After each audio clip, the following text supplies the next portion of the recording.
はい、こんにちは。雪組と申します。今回もテストサーバーで動画を作ってきたので、イカロスの性能や使用感について解説をしたいと思います。イカロスの評価を最初に述べておくと、DPS はまあまあで、操作性に少し難ありといった感想です。ではまず、イカロスの特徴や使用感について解説をしていきます。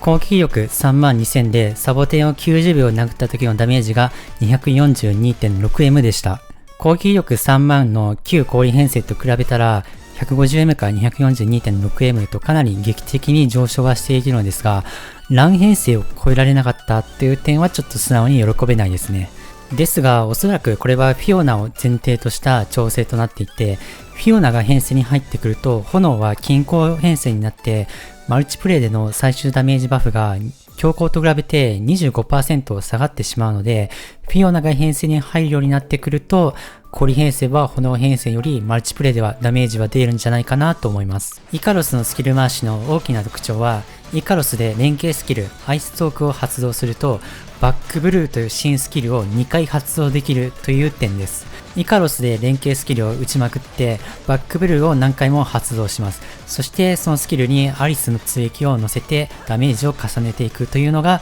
イカロス編成の全てになります。スキルが打ちまくれるので、シールドブレイク力がかなりぶっ壊れてますね。ワールドボスでもこの通りソロで簡単に割れちゃうってぐらいシールドは簡単に割れます。次に冒頭で難ありと評した操作性に関してですが、ざっくり言うとスキル回しと耐久性に難があります。イカロスで連携スキルを打てないと何もできないので、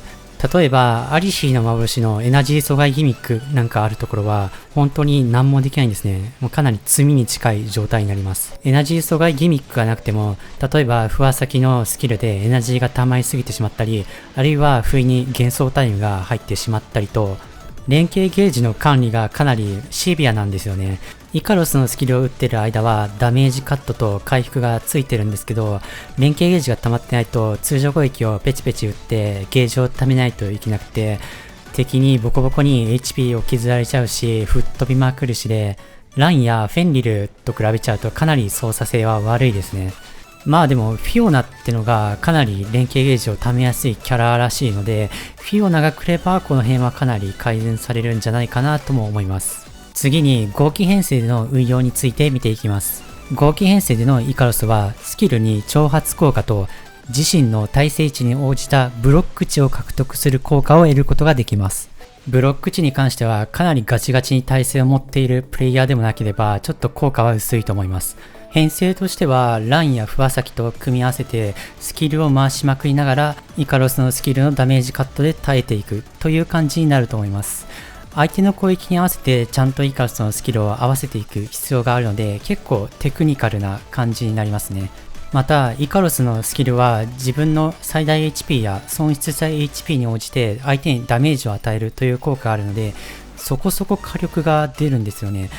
だから結構ハマればこの合気編成は強いんじゃないかなと思います。恩恵編成でも相手の HP が 95% 以上の時にバックブルーを当てると HP を 8% 削るという効果があるんですけど、多分普通にバフ武器を持った方がいいと思いますね。味方の強行が 5% を削る前にイカロスの連携を打ってバックブルーを打つってのがもうかなりしんどいし、連携スキルを打つんだったらキューブとかで打った方がいいと思うんで、どうしてもバフ武器が持ってなければイカロスでも一応代用はできますよといった感じになると思います。それでは次にイカロスの編成、ポジション、突別の DPS について分析していきます。編成別のダメージではイカロス、アリス、不破先編成とイカロス、アリス、リンヤ編成がほぼ同じダメージを出していて、この2つが最適編成と言っていいと思います。フレイヤ編成は少しダメージが落ちてしまいました。ポジション別の比較は、不破先編成とリンヤ編成両方を見ていきたいと思います。まず不破先編成を見ていきます。クローディアボリションが一番ダメージが出てしまうという事態が起こってしまいましたね。あまり試行回数を重ねられてないので、不破先編成とほぼ差はないと思います。全体的にイカロスボリションがないとダメージを出すのが厳しくて、イカロスボリション抜きで一番ダメージが出せたのはクローディア、アリス、不破先の編成でした。セミシロの編成もかなりダメージは落ちてしまいました。続いてはリンヤ編成です。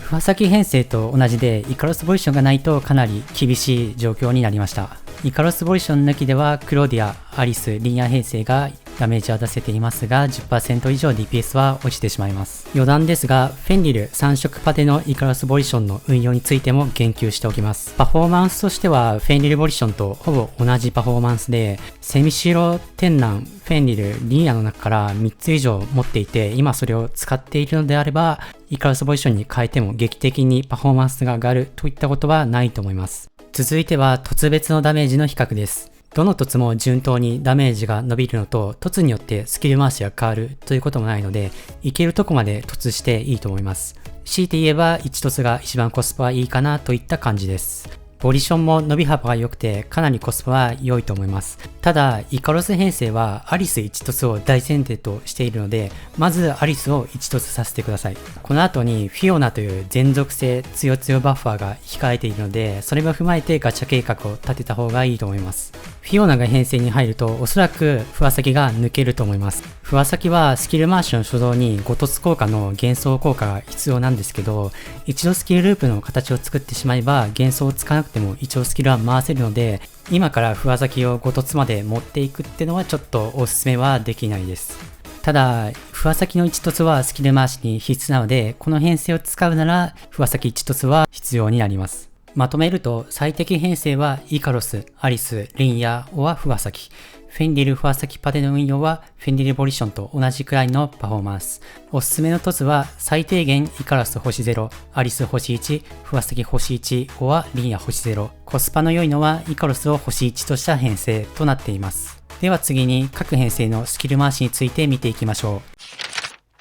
フワサキ編成は初動が特殊で、アリス、フワサキの幻想タイム、イカロスの連携スキル、フローズントラクとバックブルーを1回打ってからアリスに持ち替えます。アリスに持ち替えたら通常攻撃を打って連携エージを貯めて、またイカロスの連携スキルを打ちます。ここからスキルループができます。ここからはバックブルー、フローズントラクト、バックブルー、アリス、フワサキのループを繰り返します。このループをする理由は、バックブルーというスキルを打つと2秒間の CD がついて、これはクローディアボリションでも消すことができません。なのでバックブルーを連続で打とうとすると2秒間何もしない時間ができてしまって DPS が落ちてしまいます。しかしバックブルー、スキルリセット、フローズントラクト、バックブルーという形にすると、その2秒の CD を飛ばせるんですね。なのでスムーズにスキルが回せて DPS が上がります。なのでこの形を初動で作るのがフワサキ編成では大事です。フワサキの本流は2ループに1回発動させれば大丈夫です。またこのスキル回しではエナジーを貯めすぎないことがとても重要で、アリスのスキルを打ち切るとだんだんエナジーがどんどん溜まってしまって、うまくフワサキを打った後にイカロスで連携を吐くことができなくなってしまうことがあります。それを解消するためにアリスのスキルは打ったらすぐキャンセルします。具体的にはアリスのスキルを打ったらすぐ回避でキャンセルしつつ距離を取り、フワサキのスキル、ここで連携ゲージがちょうど溜まるようにしてイカロスの連携スキルという風につなげていくとスムーズです。もしここでエナジーが溜まっていない場合はアリスに持ち替えて通常攻撃を打ってエナジーを貯めていきます。また逆にエナジーが全然溜まっていない時はアリスのスキルを打ち切っていくというムーブも必要です。アリスのスキルを打った後に連携ゲージが溜まってしまった場合は、一旦イカロスを経由してフワサキのスキル、そしてイカロスに持ち替えてバックブルーを打つという風にするといいでしょう。アリスのスキル、フワサキのスキルでちょうど連携ゲージが1ゲージ溜まるのが理想の形です。クローディアボリションを使っている場合でも連携をすべてキャンセルして、イカロスのスキルを打つ際もジャンプなどをしないで1秒でも早くスキルを回すのが一番 DPS は出ました。またバックブルーを打ってアリスに持ち帰る際のタイミングですが、このようにキャラが後ろにのけぞったモーションを確認してから武器を持ち帰るとちょうどいいと思います。リンヤ編成ではアリスの通常攻撃で連携ゲージを貯めて、イカロスの連携をキャンセル、バックブルーを2回打ってリンヤに持ち替えてバフをかけ直し、またアリスに持ち替えて通常攻撃というループをしていきます。バックブルーの CD の間は通常攻撃を打って繋いでいきましょう。フレイヤ編成ではイカロスにクローディアボリションをつけてフレイヤのスキル CD を短縮させていく必要があります。だいたい連携スキル、バックブルーを2ループぐらいしたらフレイヤのスキルを打つといった感じでいいと思います。クローディア翼編成ではアリスの通常攻撃を打ってゲージが溜まりきる直前にクローディアもしくは翼に持ち替えてバフをかけ直すと同時に連携を貯めてイカロスで連携キャンセルバックブルという風に繋いでいきます。